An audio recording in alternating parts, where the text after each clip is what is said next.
শিমুলতলি গ্রাম। শীতের রাত, কুয়াশায় চারিদিক একেবারে ঢেকে আছে। এমনিতেই অন্ধকার রাত, তার মধ্যে এই ঘন কুয়াশা যেন অন্ধকারকে আরো দ্বিগুণ বাড়িয়ে দিয়েছে। সবে বাজে মাত্র সন্ধে 7টা, তাতেই বাড়ির বাইরে মানুষের ছায়া পর্যন্ত খুঁজে পাওয়া দুষ্কর। এই গ্রামের ছোট বড় সব দোকানগুলো বন্ধ হলেও হরিশ কাকার চায়ের দোকান রাত 12টার আগে কখনোই বন্ধ হয় না। লোকটার শুকনো একহারা চেহারা, বয়স 50-এর কোঠায় পা দিয়েছে। তবে বয়স 50 হলেও লোকটি এখনো অবিবাহিত। পরনে একটা গেঞ্জি আর একটা টুকরো ধুতি। শীত হোক বা গরম, তাকে এই রূপেই সব সময় দেখতে পাওয়া যায়। হরিশ কাকা এই গ্রামের সবচেয়ে পুরনো চায়ের দোকানদার। তিনি অনেক ছোটবেলা থেকেই এই দোকানটি চালাচ্ছেন। বেশিরভাগ সময় গ্রামের ছেলেপুলেরা সবাই তার দোকানেই আড্ডা দিয়ে থাকে। রাত ঠিক 9টায় রাজেশ, ঋষি, দুই বন্ধু হরিশ কাকার চায়ের দোকানে বসে চা খাচ্ছিল আর আড্ডা দিচ্ছিল। এমন সময় তাদের আরেক বন্ধু অজিত সেখানে এসে উপস্থিত হলো। অজিতকে আসতে দেখে ঋষি তাকে উদ্দেশ্য করে বলল, কিরে অজিত, তোর আসতে এত দেরি হলো যে? তোর বিয়ে করার পর থেকে আসতে এত দেরি হচ্ছে, কি ব্যাপার বলতো? আরে বুঝছিস না, বউয়ের আঁচলের নিচ থেকে বের হতে চায় না। কি সব বলিস তোরা? নিজেরা যখন বিয়ে করবি তখন ঠিক বুঝবি। কাকা, এক কাপ চা দিন তো। চা নিয়ে অজিত পাশে থাকা বেঞ্চটির ওপরে বসল। তারপর চায়ের মধ্যে একটা দীর্ঘ চুমুক দিয়ে বলল,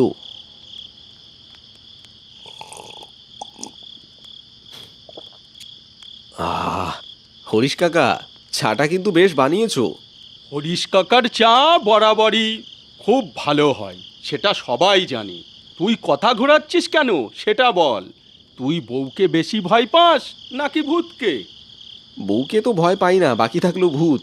সেটাকে তো কোনোদিন চোখেই দেখিনি, শুধু গল্প আর কাহিনীতেই শুনেছি। তা বেশ বলেছিস অজিত, আসলেই আমরা তো কেউই কখনো ভূত দেখিনি, তাহলে ভূতের কথা শুনলেই এত ভয় লাগে কেন? হ্যাঁ, ঠিক বলেছিস। আচ্ছা হরিশ কাকা, আপনি কি কখনো ভূত দেখেছেন? বিয়ে কেন করেননি সেটা জিজ্ঞাসা করলে তো আপনি কিছুই বলেন না, কিন্তু ভূত দেখলে সেটা অবশ্যই আপনাকে বলতে হবে। হ্যাঁ কাকা, শোনান না একটা ভূতের গল্প। ঠিক আছে, তোমরা যখন এত করে বলছো তাহলে আজ তোমাদের একটা ভূতের গল্প শোনাবো আর ভূত দেখাবো। আমার যখন 10-12 বছর বয়স, তখন আমার বাবা মা দুজনেই একটি সড়ক দুর্ঘটনায় মারা যায়। আপন বলতে আমার এই পৃথিবীতে কেউ ছিল না। প্রথমে লোকেদের বাসায় চেয়ে চেয়ে খাবার খেতাম। কেউ খাবার দেয়, আবার কেউ দূর দূর করে তাড়িয়ে দেয়। তারপর ভাবলাম কাজ করব, কিন্তু ছোট বলে কেউ কাজ দিত না। বাবার দেওয়া ছোট্ট একটা বাড়ি ছাড়া আমার আমার আর কিছুই ছিল না। এরপর আজ আমি যেখানে দাঁড়িয়ে আছি সেখানে একটা টেবিল আর একটা টুল নিয়ে চা বিক্রি করতে লাগলাম। সাথে স্কুলের পড়াশোনাও চালিয়ে যেতে লাগলাম। সকালে চা বিক্রি করে স্কুলে যেতাম, আবার স্কুল শেষ করে দোকানে বসতাম। অত্যন্ত অসহায় মানুষগুলো যে নিজের চেষ্টায় কিছু করতে পারে, সেটা এই নিষ্ঠুর সমাজকে আমি দেখিয়ে দিতে চেয়েছিলাম। আমি যখন অষ্টম শ্রেণী থেকে নবম শ্রেণীতে সবে মাত্র উঠেছি, তখন নীরু নামে একটি মেয়ের সাথে আমার পরিচয় হয়। পরিচয় বললে ভুল হবে, মেয়েটি আমার সাথে একই স্কুলে পড়তো। আমি সেদিনের আগে মেয়েটির দিকে হয়তো কখনো খেয়াল করে দেখিনি। নীরুও আমার মতন অত্যন্ত অসহায় ছিল। তার মামাই তাকে ছোট থেকে বড় করেছে। সেদিন মেয়েটি আমার দোকানের সামনে দাঁড়িয়ে আমাকে একটা ডাক দিল। এই যে শুনছো? তার দিকে চোখ পড়তেই আমার বুকের ভেতরের মেশিনটা যেন হাই স্পিডে ঘুরতে লাগলো। তার ঘন কালো চুলগুলো মুখের ওপর দুলছিল, আর তার ভ্রুর মাঝখানের টিপ যেন তার সৌন্দর্যকে আরো বাড়িয়ে দিয়েছিল। আমাকে ডাকছিলে? হ্যাঁ, বলছিলাম স্কুলে যাবে না? চলো দুজনে একসাথে যাই। আমি যেন এমন একটা প্রস্তাবের জন্য প্রস্তুত ছিলাম না, তাই আমতা আমতা করে নীরুকে বললাম।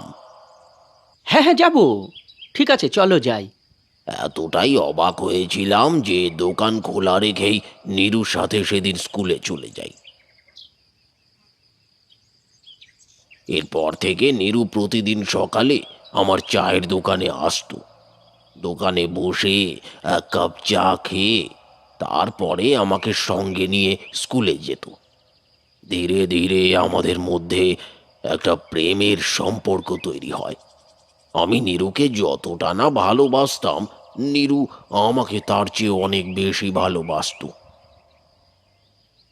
জানো তো হরিশ, তোমার হাতের চায়ে জাদু আছে।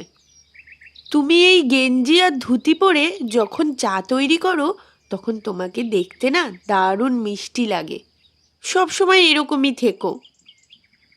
আমাদের দিনগুলো বেশ ভালোই কাটছিল। স্কুল শেষ করে আমি কলকাতা বিশ্ববিদ্যালয়ে চান্স পাই। ভালো একটা চাকুরির আশায় চলে গেলাম কলকাতায়। নীরুও দ্বিমত করেনি। সেও চেয়েছিল আমি ভালো একটা চাকুরি করে তারপর তাকে বিয়ে করি। এখন যেরকম ফোন আছে, তখন তো আর ফোন ছিল না।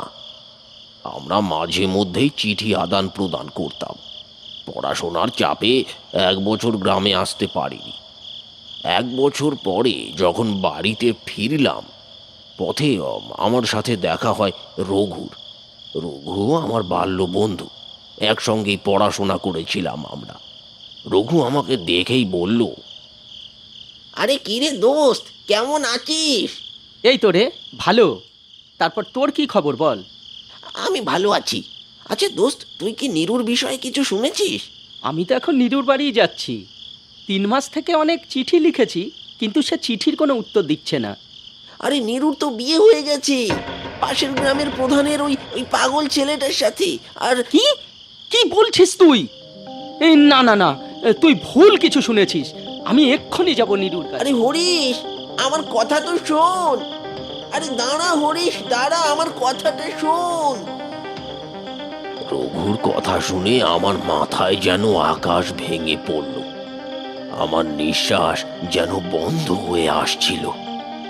গ্রামের রাস্তা সন্ধে হয়ে এসেছে, আশেপাশে কোনো গাড়ি ঘোড়াও নেই। আমি পাগলের মতন দিশেহারা হয়ে নীরুর শ্বশুর বাড়ির দিকে ছুটলাম। আর বারবার একটা কথাই ভাবছিলাম, নীরু আমার সাথে এটা করতে পারলো?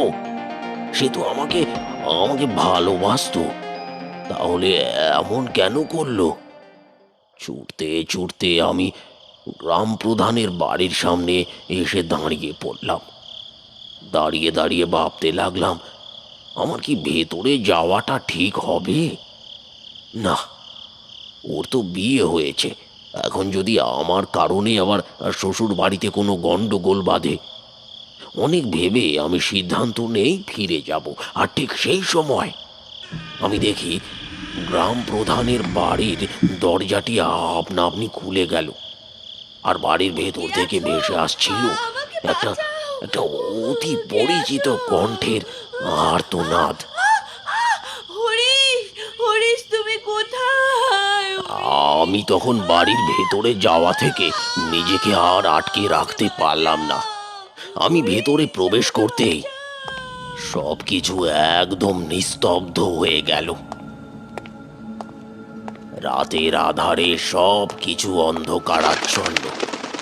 বাড়িতে কোনো আলো নেই, কোনো আওয়াজও নেই। আমার পায়ের আওয়াজটাই যেন বারবার আমার কানে এসে বাজছিল। আমি নীরুর নাম ধরে চিৎকার করতে লাগলাম। নীরু, তুমি কোথায়? হ্যাঁ দেখো, আমি এসেছি। তুমি ভয় পেও না, বেরিয়ে এসো। আমি তোমাকে নিতে এসেছি নীরু। আমার চিৎকারে এই ভয়ঙ্কর পরিবেশটার কোনো উন্নতি হলো না। আমার কথার কোনো প্রত্যুত্তর ভেসে এলো না। বাড়িটা দেখে মনে হচ্ছিল অনেক দিন ধরে বাড়িটা কেউ পরিষ্কার করেনি।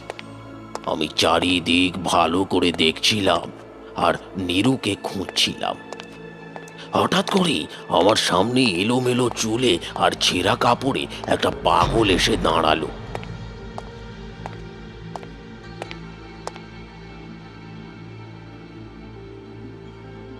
তারপর সে বলল, চলে যা, চলে যা, চলে যা এখান থেকে চলে যা, নইলে তুইও বাঁচতে পারবি না, তুইও বাঁচতে পারবি না। হঠাৎ এমন কিছুর জন্য আমি একদমই প্রস্তুত ছিলাম না।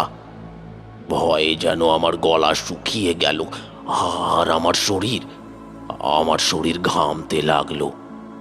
পাগলটি কথাগুলো বলে ভয়ঙ্কর একটা হাসি দিয়ে ও অন্ধকারের মাঝে হারিয়ে গেল। আর আমি ঠায় দাঁড়িয়ে রইলাম সেইখানে। আমি শেষবারের মতন নীরুর নাম ধরে আবার ডাকলাম। নীরু, নীরু, তুমি কি এখানে আছো? নীরু, কিন্তু আমি তো স্পষ্ট শুনেছি নীরুর আওয়াজ। সে সাহায্যের জন্য চিৎকার করছিল। তাহলে কি আমি ভুল শুনেছি? মনের ভুল মনে করে আমি ফিরে আসার সিদ্ধান্ত নিলাম। আমি ফিরেও আসছিলাম, কিন্তু হঠাৎ করে কেউ পেছন থেকে আমার হাতটি টেনে ধরল। আমি সাহস পাচ্ছিলাম না পেছনে তাকানো। তারপরে নীরু মনে করে সাহস জুগিয়ে আমি পেছন ফিরে তাকালাম। আর তারপরে যা দেখলাম তা দেখে আমি ভয়ে মাটিতে পড়ে যাই। নীরু, তুমি? তোমার একই অবস্থা? তোমার এই অবস্থা কে করেছে? বলবো হরিশ, আজ তোমাকে সব বলবো। তোমাকে সব বলবো বলেই তো তোমার পথ চেয়ে বসেছিলাম এতদিন। আজ থেকে প্রায় 7 মাস আগের ঘটনা। আমি সেদিন পোস্ট অফিস থেকে তোমার চিঠি নিয়ে বাড়ি ফিরছিলাম। পথে আমার সাথে দেখা হয় গ্রাম প্রধানের। আয় মেয়ে, শোনো। হ্যাঁ বলুন। তুমি কার মেয়ে? কাঠমিস্ত্রি মহেশ আমার মামা হন। আমি তার বাড়িতেই থাকি। আচ্ছা, ঠিক আছে, যাও মা। আমি বাড়ি ফিরে আসি। পরের দিন কলেজ থেকে বাড়ি ফিরতেই মামা আমাকে বলল, শোনো নিরুমা, আমি পাশের গ্রামের গ্রাম প্রধানের ছেলের সাথে তোমার বিয়ে ঠিক করেছি। যদিও ওনার ছেলের মাথায় একটু সমস্যা আছে, কিন্তু ওনাদের অনেক টাকা পয়সা আছে মা। তুমি অনেক ভালোই থাকবে। তোমার জন্য বিয়ের আগেই তারা 10 বিঘে জমি লিখে দিয়েছে, আর বিয়ের যাবতীয় খরচা ওনারাই করবেন। আশা করছি তুমি আমার ওপরে আর কোনো কথা বলবে না। তুমি তো জানো মা মারা যাবার পরে বাবা আর একটি বিয়ে করে। সৎ মায়ের অত্যাচারের থেকে বাঁচাতে মামা আমাকে তার বাড়িতে নিয়ে এসে নিজের মেয়ের মতোই ভালোবাসা দিয়ে বড় করেছে। তাই আমি কিছুই বলতে পারিনি। পরের দিন আমার বিয়ে হয়ে গেল গ্রাম প্রধানের পাগল ছেলেটির সাথে। বিয়ের দিন রাত থেকেই শুরু হলো আমার ওপর অমানবিক অত্যাচার। পশু নামক গ্রাম প্রধান আমার ওপর জবরদস্তি করত। রোজ রাতে আমাকে তার কাছে থাকতে হতো। সে আমাকে বিভিন্নভাবে নির্যাতন করত। এই যে দেখছো আমার মুখে কালো কালো দাগ, জানো একদিন তোমার একটা চিঠি পেয়েছিল আমার বিছানার নিচ থেকে। তারপরেই সে আগুন দিয়ে এভাবে আমার মুখ পুড়িয়ে দিয়েছে। আর আমার পাগল স্বামী এইসবের কিছুই বুঝতো না। সে এইসব অত্যাচার সহ্য করতে না পেরে একদিন রাতে আমি গ্রাম প্রধানের দুধের গ্লাসে বিষ মিশিয়ে তাকে মেরে ফেলি, আর নিজেও সেই বিষ পান করি। আর আমিও চলে যাই এই কষ্টের জীবন ত্যাগ করে। আমি অনেকবারই তোমাকে সবকিছু জানাতে চেয়েছি, কিন্তু জানাতে পারিনি। আমার জীবনটা তো নষ্ট হয়েছে, আমি চাইনি তোমার জীবনটাও নষ্ট হোক। তুমি আমাকে ভুল বুঝো না, আমি তোমাকে অনেক ভালোবাসি, আর আমি তোমাকে ঠকাইও নি। কথাগুলো বলে এক বুক কষ্ট নিয়ে সে কোথায় যেন হারিয়ে গেল। তবে এখন সে রোজ আসে আমার কাছে। আমরা দুজনে আগের দিনের মতোই চা খাই, গল্প করি, তারপর আবার সে চলে যায়। আমি অনেক ভালো চাকুরি করতে পারতাম, কিন্তু করিনি, কারণ আমার হাতের চা নীরুর ভারী পছন্দ। আমার অনেক পোশাক আছে, কিন্তু আমি সারা জীবন শুধু নীরুর জন্য এমন পোশাক পরে থাকি, কারণ তাকে আমি এখনো খুব ভালোবাসি। হয়তো তোমাদের বিশ্বাস হবে না বা আমাকে পাগল মনে করতে পারো, তবে আজ তোমাদের সেটাও প্রমাণ দেব। তোমরা ওই ওই ওই পাশের গাছটির পেছনে গিয়ে লুকিয়ে থাকো। নীরুর আসার সময় হয়েছে, একটু বাদেই সে আসবে। হরিশ কাকার কথা মতো তারা গাছটির পেছনে গিয়ে লুকিয়ে থাকল। খানিকক্ষণ বাদে দেখা গেল সুন্দর একটি মেয়ে হরিশ কাকার চায়ের দোকানে এসে বসেছে। তারপর তারা দুজনে চা খেতে খেতে অনেকক্ষণ গল্প করল। তারপর মেয়েটি কোথায় যেন মিলিয়ে গেল। সত্যিকারের ভালোবাসা এরকমই সুন্দর হয়।